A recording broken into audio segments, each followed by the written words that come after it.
Salut tout le monde, salut, salut. Bonsoir, bon vendredi. Qui dit vendredi dit live graphique. Et le graphique du jour, on va parler de photographes coréens. Je présente juste 3 photographes coréens. Petit live court. Pour le vendredi, je commence dans 2 minutes. A tout de suite.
Allez, je vais vous présenter 3 photographes coréens pour ce petit vendredi graphique. Qu'est-ce que c'est le vendredi graphique? C'est un focus cool hein, avant l'apéro. Soit des arts graphiques, soit de photographie. Et donc aujourd'hui, petite sélection de photographes. Bien sympa. On commence en 30 secondes. Je viens juste de faire un tweet. Tout de suite.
Allez, ça va être parti pour présenter ces petites sélections. Hein. Cette belle sélection de photographes coréens. Je vous en parle parce que vous allez voir, c'est vraiment des coups de cœur en termes de photos. Alors, je me mets juste sur le bon écran. Oula, il y a la playlist là. Je pense que vous allez me taper dessus là. Tac, tac, tac. On va changer la playlist. On va mettre un peu plus cool. Était censé être une playlist profile, bien entendu. Mettons... tiens, on va mettre un truc chill, hein, parce que là... Imaginez de faire le live là-dessus. Ça aurait été marrant. Ou pas. Alors, c'est parti pour cette petite sélection photo. La photo qui va bien.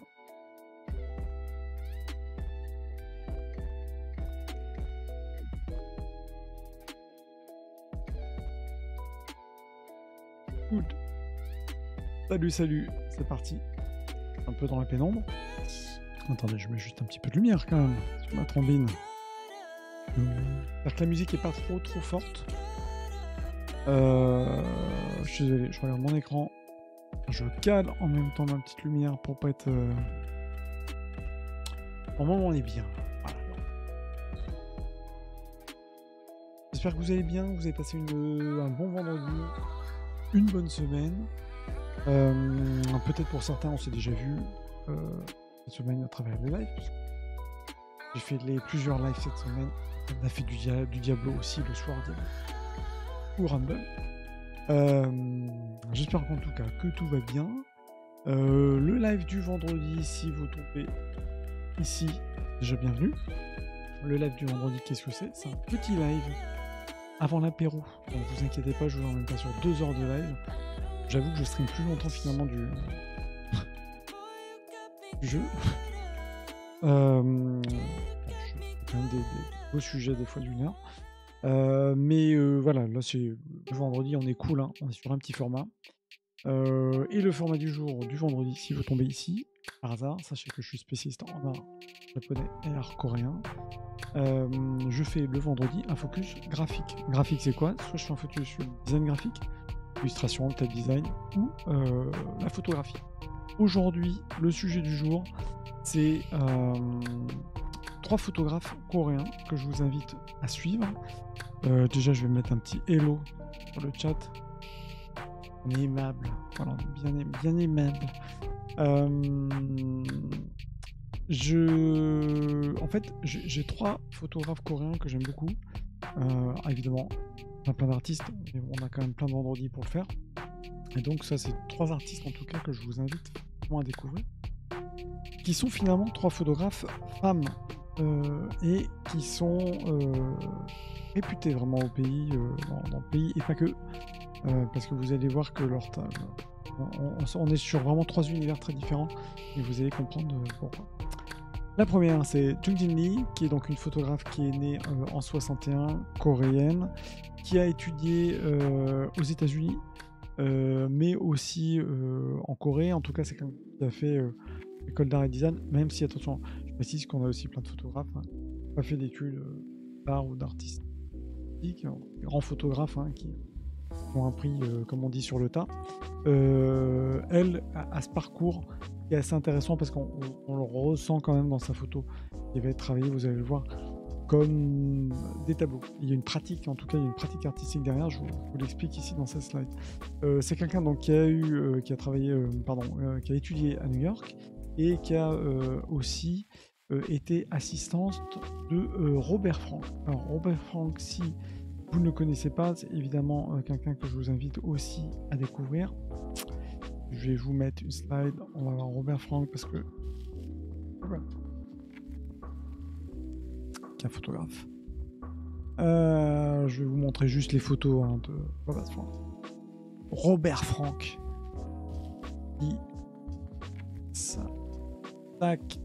Très connu dans le monde de la photographie. Vous voyez, je rentre pas dans la photo de Frank. On est sur des scènes de vie, on est sur je veux dire qu'on va appeler ça aujourd'hui, c'est quelque chose qu'on appellerait la street photo, mais pas que. Qui a fait plein de choses dans différents pays, et beaucoup à l'étranger, dans des manifs. Bref, c'est un peu Franck, je dirais que c'est un peu comme Douaneau, si vous pouvez connaître les noms. Je ne vais pas parler de lui, en tout cas, sachez juste que c'est un évidemment très grand photographe. Et Jungjin Lee a été assistante de ce photographe. C'est aussi important parce que dans son parcours et dans le travail qu'on ressent, il y a une vraie approche qui est, comment dire, graphique, artistique. Même si la photo c'est artistique, mais la composition, vous allez voir que c'est, pour moi, on a l'impression qu'on est devant des tableaux photographiques. C'est particulier, au-delà de la technique, mais vraiment sur le fond, c'est vraiment ça. Vous voyez le teasing, hein, le teasing. Ce qui est aussi intéressant, c'est que d'un point de vue, là pour le coup, forme, elle a une pratique assez particulière, puisqu'en fait, elle utilise une émulsion qui va être photosensible sur du papier coréen traditionnel, qui en fait, pour le papier coréen, si vous ne le savez pas, c'est à base de fibres de mûrier. Donc vous avez le washi japonais. En Corée, on utilise le mûrier. Et donc, elle va, en appliquant une brosse sur ce papier, en fait, elle va appliquer une émulsion qui va être photographique. C'est comme ça qu'elle va imprégner, elle va comme ça tracer finalement le schéma. Vous allez voir quand elle va faire des nuages, c'est comme si elle dessinait le nuage en utilisant cette émulsion photographique. Je pourrais faire un petit topo là-dessus si ça vous intéresse, de faire justement un peu la petit focus sur la technique de photographie.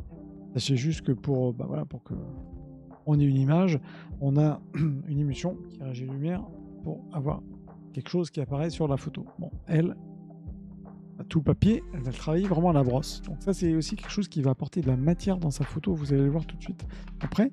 Et son approche, en tout cas de Giulini, c'est comme je mets ici. Bon, déjà, il y a une qualité vraiment unique. Travailler un truc vraiment très, très d'un point de vue matière qu'on retrouve. Et elle veut emmener en tout cas le spectateur dans ce que j'ai mis une méditation visuelle. C'est-à-dire qu'elle veut vraiment emmener quelqu'un. J'essaie de comprendre comment c'est fait. Vous allez plonger dans ces photos. Vous ne restez pas juste spectateur d'une photo. Elle est vraiment dans un objectif d'emmener le spectateur, la personne qui regarde cette photo, dans quelque chose d'assez, je ne vais pas dire chamanique, mais vous voyez le truc, c'est vous allez méditer en regardant ces photos. Et justement, c'est vraiment une des lignes de conduite de son travail, puisque pour elle, la photographie, je le mets ici en bas, c'est poursuivre une quête intérieure, quasi mystique, c'est elle-même qui le dit, qui permet de méditer. C'est-à-dire que quand vous allez regarder une photo, évidemment, vous voyez le sujet, vous pensez au sujet, vous vous projetez dans le sujet. Mais l'idée, c'est d'emmener, encore une fois, faire vivre ce spectateur dans les photos. Voilà. Grosse intro, teasing, mais qui me permet de bien comprendre le travail. Son travail, tac, quelques photos. On a de temps en temps des photos d'humains qui ne sont pas forcément des portraits.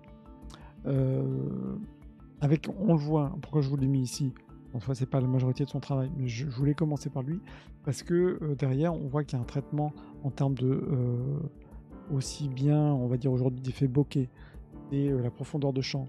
On est sur, à mon avis, une focale qui est assez intéressante parce qu'elle permet d'avoir une mise en avant, évidemment, du monsieur, et puis en même temps une compréhension de l'ensemble.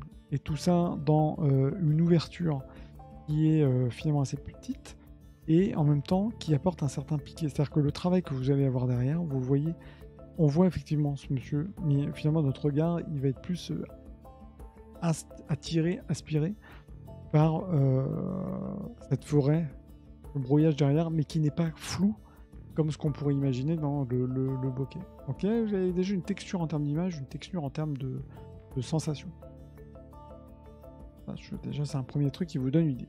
Et surtout, voilà, le travaux sur lequel elle est vraiment réputée, c'est plutôt ces photos de vagues, la nature, où là, comme je vous disais, on imagine un tableau. Vous avez dans la peinture des huiles sur toile, notamment de ce qu'on appelle les marines, où vous êtes sur des plans comme ça, c'est pas de la nature morte, parce que derrière c'est la vie, mais qui va emmener le spectateur, qui est celui qui regarde le tableau. Là, c'est celui qui regarde la photo. Vous êtes happé par ces flots. Et je pense que ce que je disais juste avant, c'est vraiment ça. Cette photo, elle résume vraiment ce que je disais avant. Et cette photo, on pourrait imaginer que c'est vraiment une photo qui aide à la méditation, qui participe. Aussi bien dans son sujet, aussi bien dans son traitement, et encore une fois, comme je disais, dans la matière. Parce que je ne sais pas si vous bien, mais il y a comme un grain, vous voyez, c'est pas tout à fait nickel. Ça, c'est pas quelque chose, c'est pas le rendu même de la photo. C'est pas on appelle les ISO, la gestion de la photo qui fait que vous avez un petit grain, plus ou moins d'ailleurs petit grain, qui se fait. Là, on voit vraiment que c'est comme si c'était tracé au pinceau. C'est vraiment, je trouve, un travail de photo qui est incroyable et qui est très intéressant d'un point de vue technique. Je vous montre, avant de passer sur la suite, je vous montre son site que je vous invite à aller voir, c'est Junjin Lee, qui a justement ces différents travaux. Il y a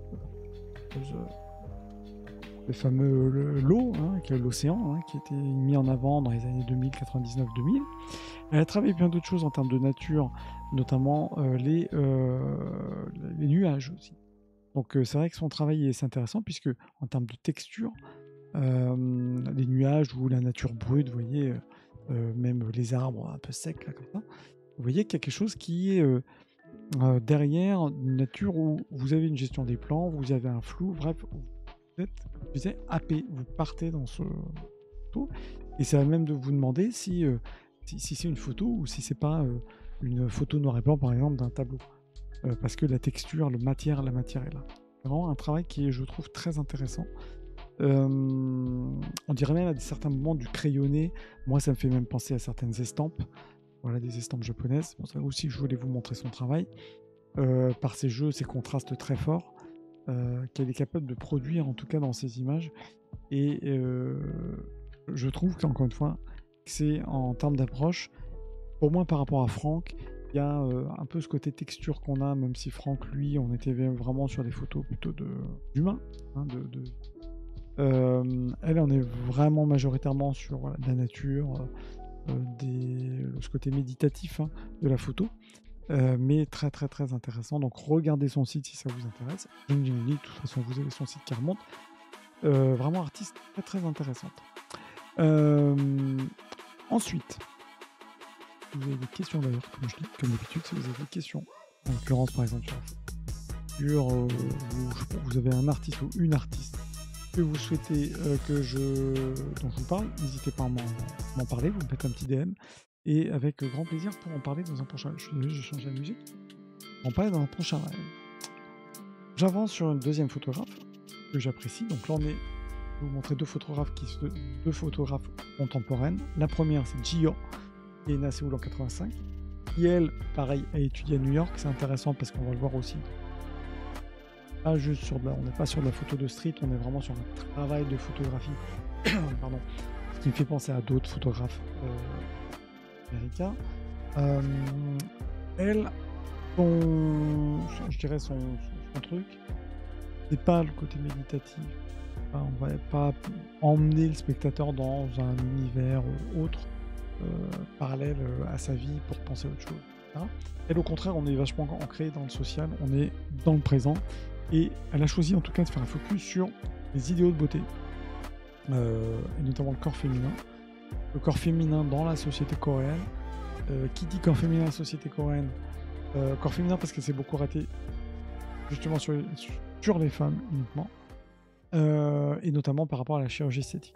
Donc, elle a, en tout cas, elle s'est fait vraiment connaître par cette série qui s'appelle Beauty Recovery Room, qui documente justement ses interventions esthétiques et qui permet d'appuyer justement, et c'est là aussi toute l'approche artistique de la photographie, qui est d'appuyer sur, comme je le disais, là où ça fait mal, où les normes de beauté coréennes aujourd'hui, on le sait, poussent forcément les jeunes et moins jeunes à modifier le moindre petite imperfection, en tout cas chacun estime être comme une imperfection, jusqu'à aller des modifications esthétiques pour répondre à des critères, fameuses normes, qui a été créée au fil du temps dans cette société coréenne. Alors, pas que, il n'y a pas que la Corée, mais c'est vrai qu'en Corée,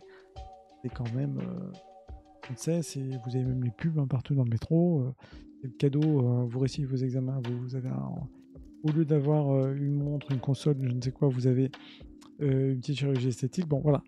C'est une vraie question sociétale, une vraie question contemporaine, évidemment, qui se met en lien avec l'humain, la condition humaine en Corée. Et bref, c'est une approche qui est assez intéressante. Vous allez voir que c'est assez brut, qui n'a rien à voir avec ce que je viens de vous montrer. Et en tout cas, je trouve que son travail pousse à la réflexion. C'est-à-dire que quand vous voyez une photo comme celle-ci, évidemment, il y a le sujet, le fond. Alors, elle travaille la photo classiquement, c'est-à-dire elle n'est pas comme Lee qui va pas faire son passant. Là, on est sur un tirage photo classique, il n'y a pas de démarche en termes de traitement même du papier, sur le papier. Mais pour le coup, il y a une vraie question de fond et de forme.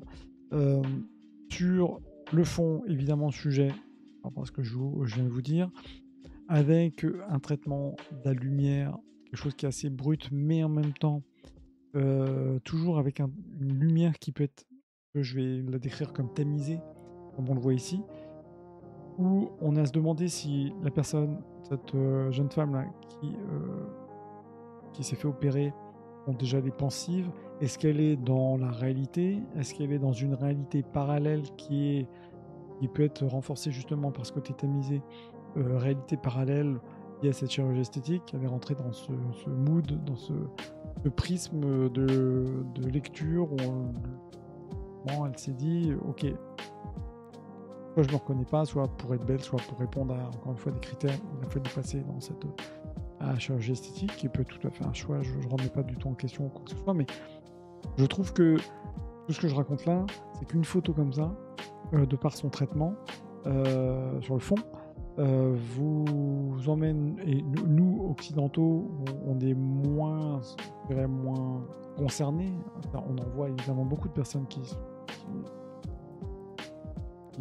effectivement passent à la chirurgie esthétique, mais avec notre regard, on a des questions, les Coréens auront d'autres questions.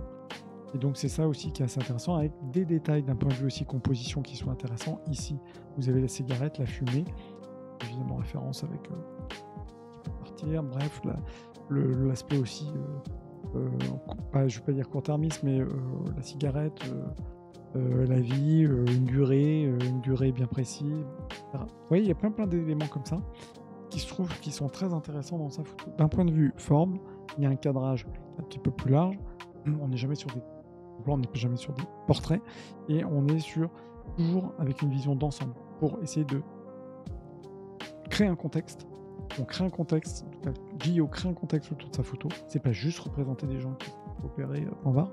Et puis vous avez un travail du grain, je sais pas si vous voyez bien l'écran, mais un beau travail du grain qui est derrière, qui justement permet de créer le grain, permet de créer une sorte de filtre, légère distance par rapport à la photo, qui va être moins brute, avec un tirage qui aurait pu être net et de chez net, une couleur, une vraie colorimétrie comme si vous l'aviez dans la vraie vie, pour justement créer une scène un peu comme une scène de théâtre, et c'est tout l'objectif aussi de ça. Donc son sujet, elle, c'est vraiment en tout cas là, le sujet chirurgie esthétique, même topo IM pour cette photographie.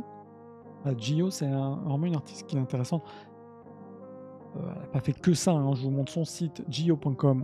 Comme John Lee, je vous invite vraiment à aller voir son site et vous verrez ses différents travaux qui, encore une fois, aujourd'hui se concentrent là-dessus, sur, comme je vous ai dit, la norme, la perfection coréenne, la chirurgie esthétique, etc.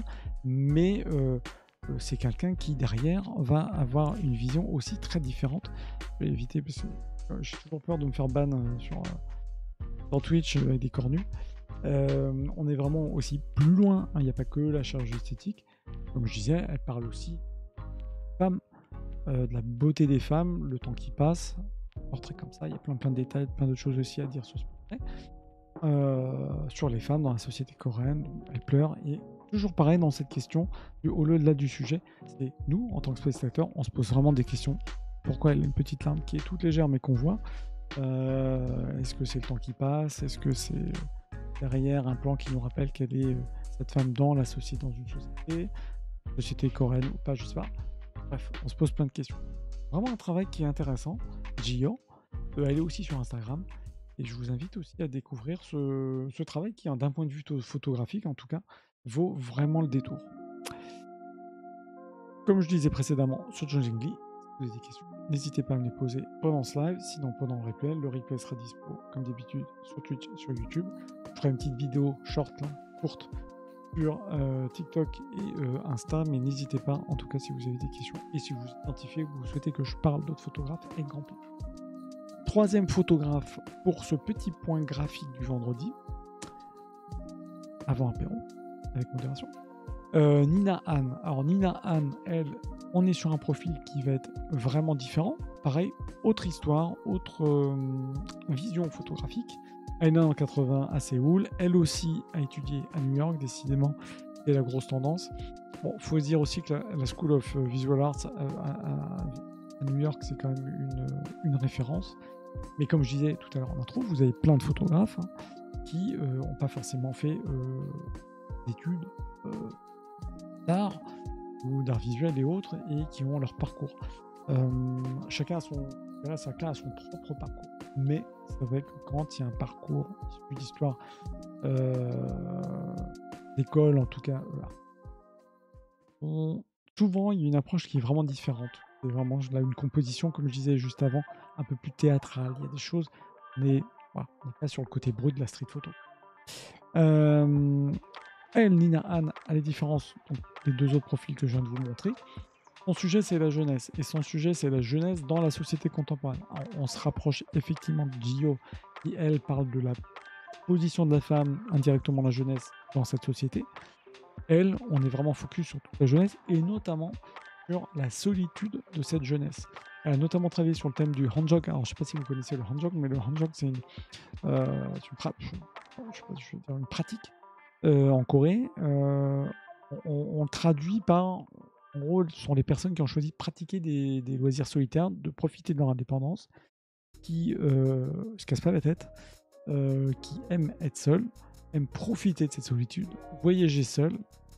Chose qui, nous, en Occident, c'est assez compliqué. C'est toujours, on se dit, ah, t'as réussi, le voyage, partir en voyage seul, par exemple, explorer un monde différent, sortir de notre zone de confiance.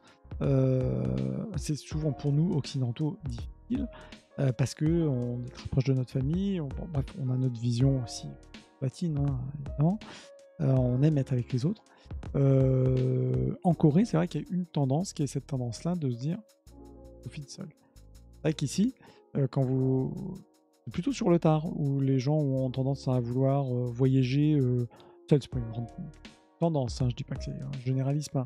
Et souvent, à la quarantaine, tiens, je vais faire des voyages seul, profiter seul, découvrir différemment d'autres horizons. Là, c'est vrai qu'on sait que c'est une mouvance, plus les jeunes sud-coréens. C'est vrai que la photo, d'ailleurs, je fais une parenthèse, hein, si ça vous intéresse, il faut vraiment regarder plus l'aspect social, regarder si ça vous intéresse. On va peut-être faire une sélection aussi des recherches, des sujets en cours d'un point de vue sociétaux. Ça, c'est intéressant, puisque c'est comme ça aussi qu'on comprend bien une société coréenne. Il y a un bouquin d'ailleurs qui sort, mais sur le Japon, sur cette société japonaise. Idem, sur la société coréenne, il y a des choses qui nous, occidentaux, on a besoin d'avoir ces clés aussi pour bien comprendre cette société. Elle, justement, permet de mettre ça en lumière, et il y a un truc qui lui touche à cœur aussi, c'est qu'elle se rend compte qu'aujourd'hui, les jeunes, alors on fait partie, hein, encore partie. D'accord, encore partie. J'ai 44 ans, je me sens jeune. Hein.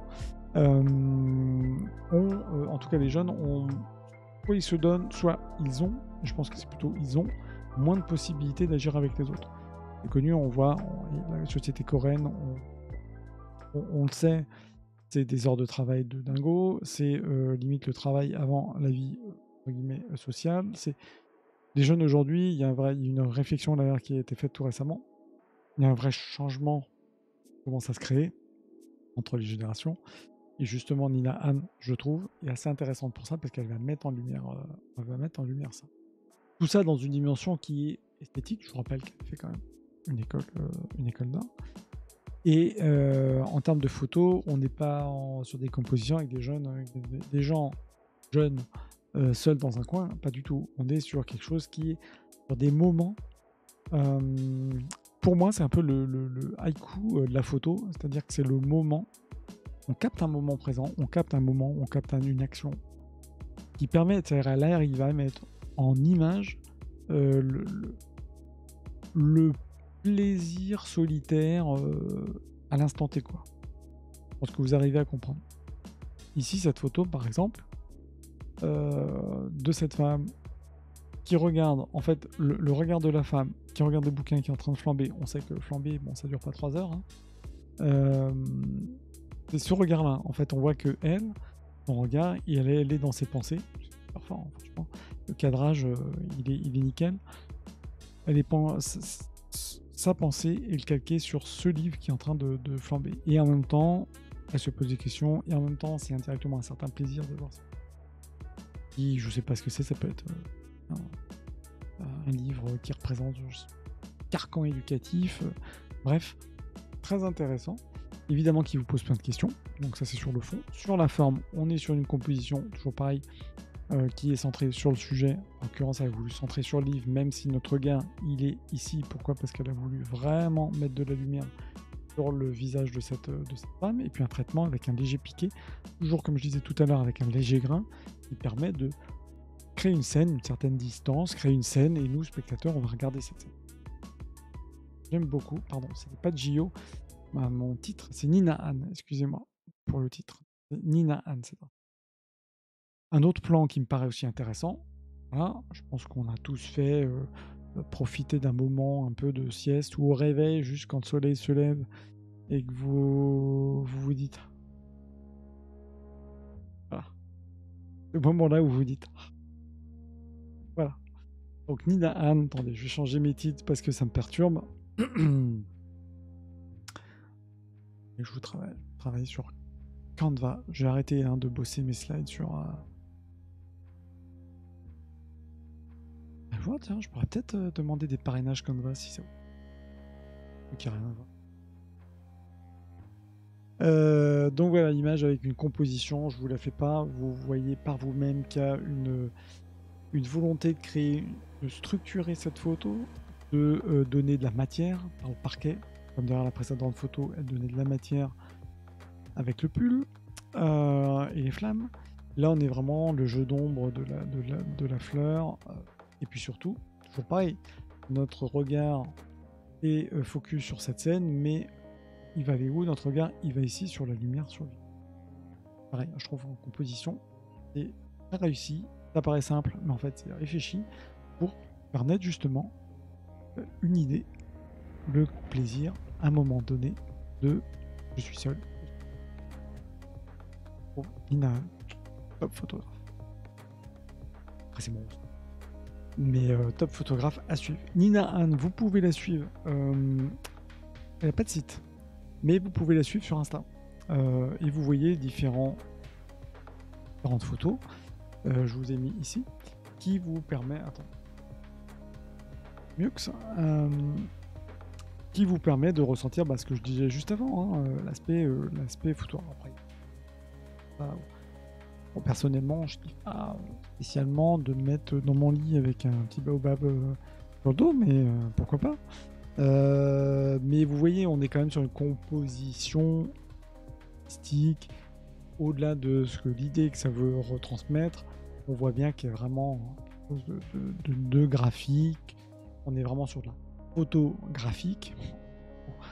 J'aime beaucoup, et avec ce petit grain, vous pouvez peut-être voir à l'œil, qui est vraiment, encore une fois, voulu.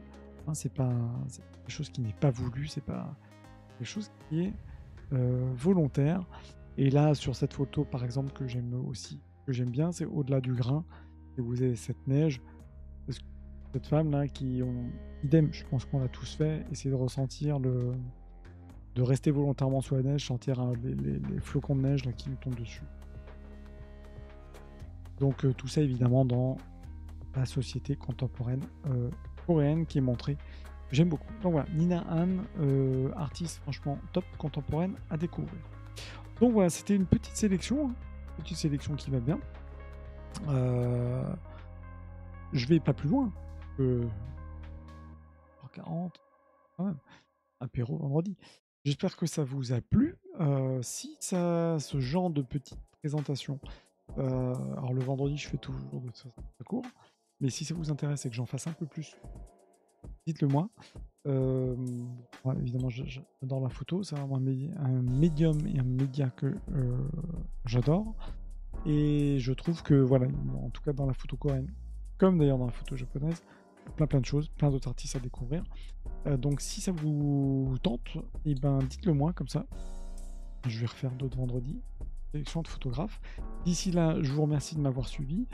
Prochain live, probablement du Diablo, évidemment, pour avancer mon histoire, ou du Rumble. Mes prochains lives culture, Japon, Corée, c'est lundi. Je vous dis pas encore ce dont je veux traiter, mais généralement, je mets le programme soit le dimanche, soit le lundi matin. Vous l'aurez sur Twitch. Si vous me suivez sur Twitter, vous aurez le programme, ou Blue Sky, le programme des lives. En tout cas, d'ici là, je vous souhaite un très bon vendredi, bon apéro, bonne soirée, avec modération.